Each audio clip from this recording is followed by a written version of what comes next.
Coming up, several people were injured following a multi-vehicle pileup. And a drug bust in Monoman sends 2 people to jail. Plus, a Fargo Catholic church offers spiritual support for locals affected by the Russia-Ukraine war. Valley News Live at 10 starts right now. This is Valley News Live at 10.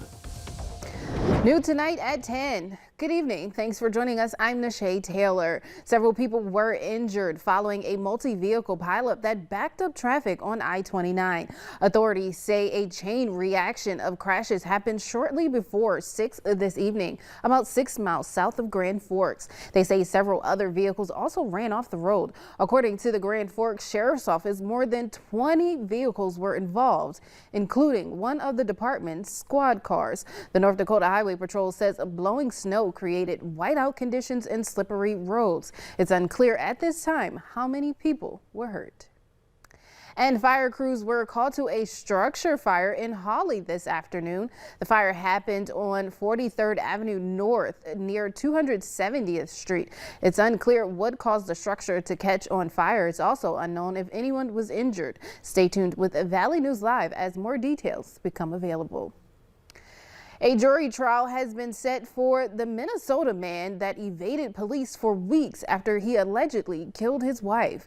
Eric Reinbold of Oakley is scheduled to face a jury on October 7th. Reinbold is accused of stabbing and killing his wife Lisette last July. It took police 3 weeks to find Reinbold. Following her murder, Reinbold is now facing 2 counts of second-degree murder, which he pled not guilty to back in October. If found and convicted, he faces up to 40 years in prison. 2 people were arrested after the White Earth Police Department says they seized nearly $9,000 worth of suspected fentanyl pills. 33-year-old Janae Bacelis and 18-year-old Devin Big Bear, both of Monoman, were arrested. Authorities say on Thursday, officers executed a search warrant of a home in the 700 block of East Grant Avenue in Monoman. There, they found and seized nearly 200 suspected fentanyl pills. Both are now facing multiple drug charges, but neither have yet to be formally charged. Now, if you live in a rural North Dakota and need an attorney, you might not be able to find one. Currently, there's a shortage of attorneys. 87% of attorneys work in 7 counties that are made up of the largest cities within the state. 35 counties have fewer than 10 attorneys, and another 5 counties have no attorney. That's why the Rural Attorney Recruitment Program was established in 2021 by the state legislature. Eligible attorneys are now being offered an incentive of $45,000 to live and work in participating communities. The deadline to apply for counties and municipalities is April 1st. Now you can find more information on our website by clicking on this story. While the conflict in the Ukraine continues over 5,000 miles away, a church right here in Fargo is looking to provide spiritual and financial relief for those watching the war unfold. Valley News Team's Aaron Walling has the story. While the fighting and bombing in the Ukraine continues, there are those here in Fargo wanting to make a difference. St. Anthony Catholic Church held a prayer service for those caught up in the conflict.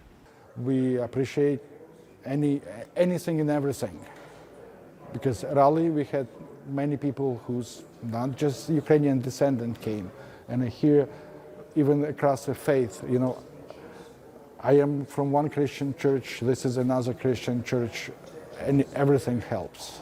Chad Wilheim, the North Dakota chaplain of the Knights of Columbus, says that it's easier to complain about issues in the U.S., but encourage others to think about those suffering in Ukraine. We worry about certain things, but we have our house to go to. We have a beautiful car to drive. We have our places in our home. These good people have nothing to go back to but a bombed out home. For Sidersky, the gestures of prayer and awareness of the ongoing Ukrainian crisis means a lot, but he says it still pains him knowing what is going on back home. It's very scary.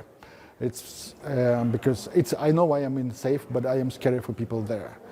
for people who's right now in a siege, who have no water, no food, but they get bombed. That's really heartbreaking. In Fargo, Air Walling, Valley News Live.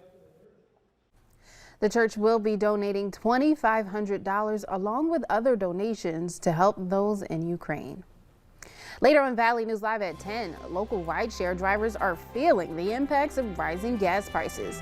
And a warm-up is in the forecast for this upcoming week, but another chance of snow could be on the way too. Summer's next.